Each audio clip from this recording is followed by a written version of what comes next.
My fiance Eric has a friend Jane who lives in Paris, France. She had moved by the time we were introducing each other to our friends, so we've only met over video chat. Me and Eric have been together for a year and a half, and before we got together, he and Jane were involved. He told me it ended badly, but they did get over it. I don't know exactly what happened, I've never asked. She is really important to him. They do talk once or twice a month over text or video chat, and I know that they have a lot in common. I don't know Jane's situation, but Eric's parents were abusive and I pieced together that Jane's were as well. I've never gotten the impression that either one wants to go back to how it was, and he's never given me a reason to be insecure. Until now, he asked me to marry him 3 weeks ago, and I said yes. I was really excited to marry him, but then suddenly a few days ago he announced that he needed to go visit family. Which was weird because he cut his family off several years ago. He has expressed to me that he has no interest in seeing them again. He said that it was an important family emergency, and then just left. He kept me updated and we talked a few times on the phone. He told me that his mom was having health issues. I had no reason to be suspicious. Edit, I'm reading that over and it sounds weird, but he's always been very touchy when it comes to talking about his family, and I didn't want to push it. But then, a couple hours ago I get a message from Jane asking if Eric was okay. I said that he was visiting family, so he was probably just a bit stressed out, which is why he wasn't responding to her messages. She then informed me that he is in Paris with her and snuck a photo of him in her apartment. I haven't replied to her yet. I'm freaking out. I have no idea what to do. He just got on a plane to fly for 12 hours to see her without telling me, presumably last minute. Why is he there? Do I talk to him? Has anyone else been in this kind of situation before?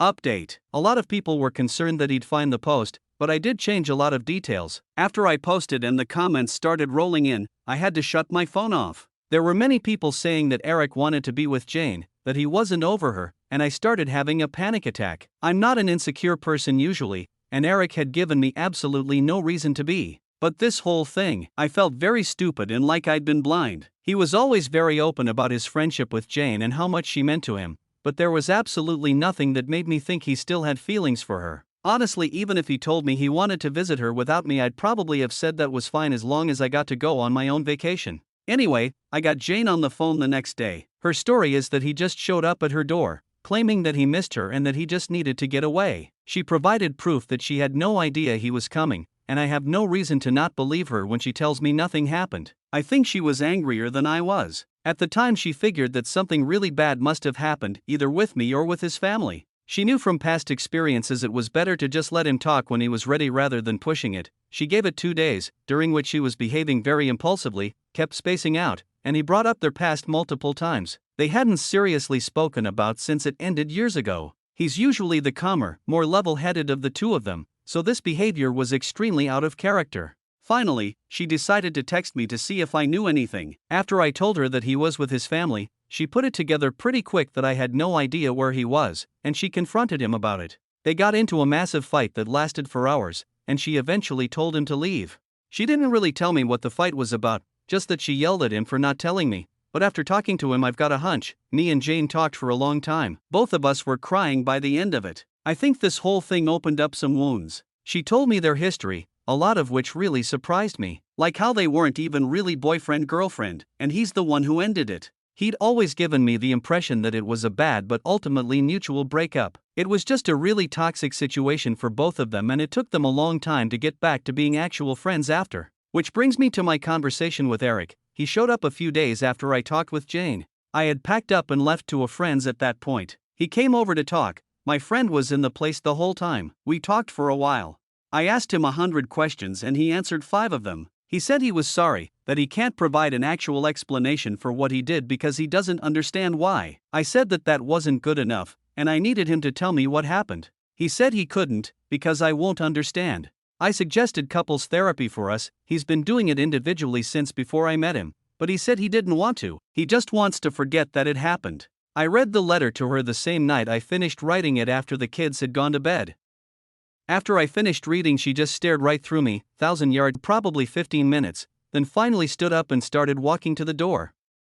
I panicked and tried to stop her, asked her, "Can we talk about this? I'm concerned for your safety." She rolled her eyes at me and said in the coldest voice I've ever heard her use, "I hope when your parents die someone doesn't tell you to get over it."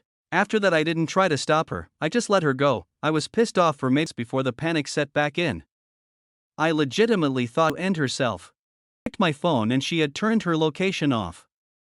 I called and texted probably 50 times over the next hour, begging her to at least let me know she was okay and that she wasn't going drastic. Right before I was about to call the police, I got a call from her phone. I answered immediately, and before I had anything in, a man's voice told me she's fine but she doesn't want to talk to you, and hung up. I felt like I couldn't help myself and asked if it was because he just doesn't want to talk about the fact that he wants to be with Jane and regrets how he treated her. He denied it, but I think I hit a nerve. He claimed that he doesn't have any leftover feelings for her other than the fact that she's a big what if. She's important to him, but she's the past and I'm the future. This may just be my fear talking, but what if this whole time he's been using me to try to make Jane jealous because he's realized that he lost her? And he went to see her to see if she still wanted him just in case. I think that's what they fought about. I think he went there to see her because he's realized he still wants her. And she's been off living her life without him, no problem. It's bad enough if that is the case, but if I take him back, what if she changes her mind? I don't have a reason to believe she'll change her mind. She doesn't talk about him the way that I talk about someone I'm romantically interested in, and now that I know their history I wouldn't want him back either. But who knows, after our conversation, it's obvious that he's not 100% certain that he wants to build a life with me, and he's not willing to do what it takes to fix this. I'm not worth the work. He won't even try. And that's basically the big issue for me. I can't build a life with someone who won't put in the effort. So I don't want to be with him. I told him to leave, and he left without a fight. I've blocked him on everything. I've talked to Jane a few times since, and they have spoken. She told me that he's probably going to take some time off work and figure stuff out. I hope he can get some help. Plus, I know it sounds utterly bizarre, but I think I've actually gained a friend in her. She's checked in on me multiple times and even helped put me in touch with a new place to live that I just moved into. I'm really tired. It's been a really horrible and busy time. Thanks for the support and the advice. I'm glad I found out now before we had started seriously planning, or worse, after we got married or had children. If I find out anything more, I'll update on my profile. If anyone has any advice on how to deal with the embarrassment or good ice cream flavors to get through the pain though. That is such a manic episode. The impulsivity, the erratic behavior, the lying, and all of it seemingly out of nowhere? This doesn't so much like he's taking drugs as he's not taking the ones he should be taking. If he's not willing to commit to therapy and just wants to forget it, that shows that he knows what the problem is and doesn't want to get it treated. Nothing to do with her worth, though I understand how this situation could make her feel that way. Love, Jane, though. I hope they continue their friendship. That was the first story, and now we are going to listen to today's second story. Yeah, I know, everyone is fired up at the title and ready to tell me what an asshole I am. To those people, I implore you to read the rest of this post before making a judgment. My 36M wife's 33F mother passed away 5 years ago from lung cancer. It was not a peaceful or easy death. Our lives understandably went on pause after the diagnosis, and we both spent a lot of time off work helping care for her mother. My wife had a pretty typical showing of grief at the time, cycling through different stages. Same with our 3 kids. After she passed, however, my wife got really bad. I totally understand this. I can't say I know exactly what she went through, because I haven't had a parent die, but I understand how devastated she was. 4 months after, she could barely function. I gently took over pretty much all the responsibilities in the household and with the kids. She had been attending grief counseling since the diagnosis and continued after the death. None of this is the problem. I endeavored to be as supportive as possible. She cried on my shoulder every night for months, and I just thought this was the worst of 4, better or worse. The problem is that after 5 years, she does not seem any better or more functional. She stopped grief counseling about 4 years ago and refused to go again, stating it would not help her and that nothing could. About a month before any major holiday, she will have a major downturn. In bed half the day, crying all day, does not want to interact with the family, does not have the energy to do anything around the house. This will go on every single day until about a week after the holiday ends. Every holiday is intense grief, just as much now as it was 5 years ago. October, November, December, and January, her mom's birthday month, every year are particularly bad. I am essentially without my wife, and am a single parent to my 3 kids. Altogether, she is completely incapacitated by grief for about 6 months out of the year, and has been the past 5 years. When I say incapacitated, I mean incapacitated. When she is in the depths of her grief, she is completely incapable of intimacy with me or the kids. There is no cuddling, spending time with us, going on family outings. I don't have sex for half the year. I've stopped asking her if she wants to talk about it because she can't get any words out between sobs if she tries. What hurts the most is that the kids have stopped asking or being concerned. If they see their mom in bed when they get home, they just go about their day and might casually mention, "Oh, Mom is sad today," if they're siblings, or I ask where she is.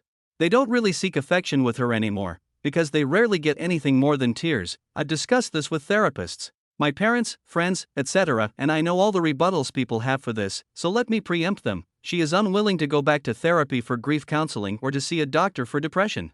Yes, I know she's severely depressed. I can't force her to go to the doctor. I've tried so much. Yes, it really is just as intense as it was 5 years ago. No, I never tell her to get over it or blow her off. On my worst days I just give space and leave her be. Most days I try to offer her some comfort. If you want to judge me for leaving her alone, whatever, but know that I feel like I essentially have caretaker fatigue at this point. No, she does not have a history of depression, but she does have ADHD. Don't know if that's relevant. I feel like my wife died when her mom died. I would do anything to get her back, even a small piece of her, but she doesn't seem willing or able to move on past her mom's death. I feel awful for considering a divorce, but I don't know what else to do. Update 1. I just kind of threw that post together as a stream of consciousness vent on my break at work. I didn't go back and look at it until later because I just assumed it would get buried since I've never had anything I posted get any major attention. And, honestly, I thought I was going to get eviscerated in the comments for being insensitive or uncaring. I was floored by the number of responses and really kind DMs I got and felt a little overwhelmed at the idea of responding to them all, so I figured I would post an update here. A few people mentioned I should have her involuntarily admitted to a medical facility. I didn't mention in the original post, but I did ask our family doctor about that maybe a year ago. And he told me that unless she is a threat to herself or others, it's unlikely to happen. I looked this up myself as well, and that appears to be true for the state we live in. I do agree that she needs medical treatment.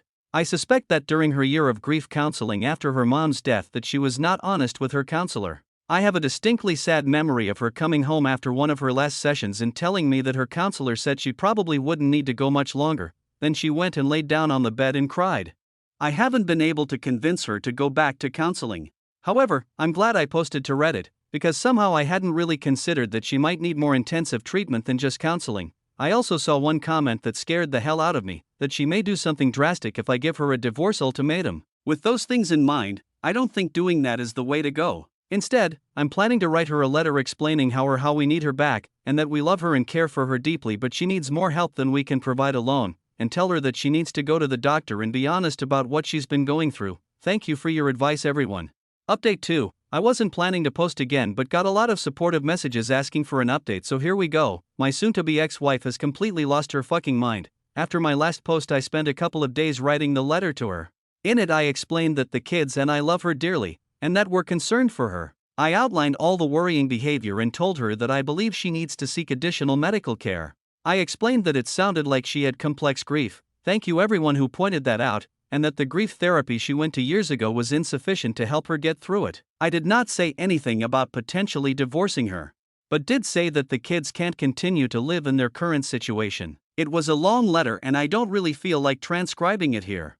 I read the letter to her the same night I finished writing it after the kids had gone to bed. After I finished reading, she just stared right through me, 1,000-yard stare, for probably 15 minutes, then finally stood up and started walking to the door. I panicked and tried to stop her, asked her where she was going. Can we talk about this? I'm concerned for your safety. She rolled her eyes at me and said in the coldest voice I've ever heard her use, I hope when your parents die someone doesn't tell you to get over it. After that I didn't try to stop her, I just let her go. I was pissed off for maybe 5 minutes before the panic set back in. I legitimately thought she was going to end herself. I checked my phone and she had turned her location off. I called and texted probably 50 times over the next hour, begging her to at least let me know she was okay and that she wasn't going to do something drastic. Right before I was about to call the police, I got a call from her phone. I answered immediately, and before I could get much of anything in, a man's voice told me she's fine but she doesn't want to talk to you, and hung up. I felt like I was having an out-of-body experience at the time. I had no idea what the fuck was going on. I almost called the cops anyway, but I was disassociating hard and talked myself out of it. I kept calling her phone all night but no one picked up again.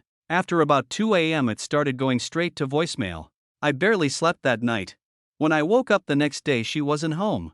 I took the kids to school/daycare. I normally do this and my wife is normally still asleep while I do, so thank God they didn't ask where mom was. I tried calling my wife's phone more all morning but still voicemail. I called her office and asked if she was at work, and they told me she had called in sick. I called in sick to work as well and basically just sat on my couch, trying to get a hold of her, while being a nervous wreck. I called my mom as well and asked if she could pick the kids up from school today and watch them overnight. I didn't tell her everything that was going on yet, just that something had come up that was urgent and I needed some help. My wife walked in the door sometime after 4 p.m. I tried to hug her and she shied away from me. I asked her where she had been, no response, just a blank stare. I asked her who had called me from her phone, no response, blank stare. At this point I was frustrated and told her that if she didn't want to explain what was going on, she could get the fuck out. I regret saying it that way now, but holy shit was I frustrated. So she started talking, but it was like I was talking to a text-to-speech AI with her voice. No emotion, totally flat, almost annoyed. She told me that she had gone to her friend John's, fake name, house. I had no idea who the fuck John was and asked her to explain further. Over a 2-hour or so conversation where I had to pry details out of her, I got most of the story. She was answering like a lawyer, very basic answers, no details or context outside of exactly what I was asking her. Basically, John is a coworker. I've met the dude once or twice at office party type events but never really talked to him. I never saw him hanging out with my wife or showing interest in her. But apparently over the last year or so, she has been spilling all her feelings about her grief over her mom's death to him, and he's been comforting her. He had a parent die from cancer too, so I guess she felt they had a connection she didn't have with me. After I read her the letter, she says she realized that I don't care about her or her mom's death and went to John's house to talk/be comforted. I flat out asked her if she was having an affair with him, and she told me no. I asked her why she never mentioned she was close friends with this unknown guy, and she told me it was none of my business. I asked her if anything had happened between them while she was there, and she says they cuddled and he held her while she cried. I asked to see her phone to check messages between them and she refused. I couldn't get much more detail out of her about the whole situation. So when she went to take a shower, I tried to check her phone. She had changed her passcode. I grabbed her iPad, which still had my thumbprint biometric signature in it, and checked there. I left the house with the iPad to look for evidence while she was in the shower. I did not immediately see any messages to or from a John, but after digging briefly, I found it. She had put him in as Stacy in her contacts, but it was obviously him. There were texts going back well over a year. A lot of her talking about her mom, a lot of him comforting her. A lot of him telling her I don't really care about her, and that he would never treat her that way if they were married. All of her replies were in agreement. A lot of texts from her complaining about me. A lot of him trash-talking me. The night she left, she had texted him, "Fuck it, I'm on my way over if the offer is still there," followed by an immediate yes reply. Then the next morning, a text from her to him saying, "If he asks, we just talked." I threw up out my car door in a Walmart parking lot for 20 minutes. I came home and found her on the couch on her phone, seemingly unconcerned or unaware I had even left. I told her that I knew, and that she needed to leave. Again, she just stared at me for a while, not responding, until I got aggravated and told her to get the fuck out of the house. She immediately got up, told me John was right about you, and left. I haven't seen her since. I told the kids she went to visit her parents. I don't know what to tell them, but I have to tell them something soon. I don't really even know what to do. Ostensibly I need to divorce her, but going through custody, child support, etc. is dizzying. I feel paralyzed and haven't made a move yet. I know she's lost her mind and this is probably some kind of psychotic break, but I just can't care anymore. I put on a brave, numb face to go to work, then for my kids at night, and then cry after they go to bed until I fall asleep. I feel like my life is essentially over. I do feel like John took advantage of her vulnerability, but I don't even want to bother trying to get her to see that he's a predator. She chose this over her fucking family that is stuck with her. I don't think I'll be posting any more updates or logging into this account anymore. OOP needs to realize that should they divorce, and good God they should, he won't have to worry about custody or child support, right? If everything he's said about her behavior both over the last 5 years, and her ongoing behavior, he's going to get full custody. She'll be the one owing child support. Thanks for listening everyone. If you enjoyed today's story, make sure to give this video a thumbs up and subscribe to Red Relationships to never miss a future upload.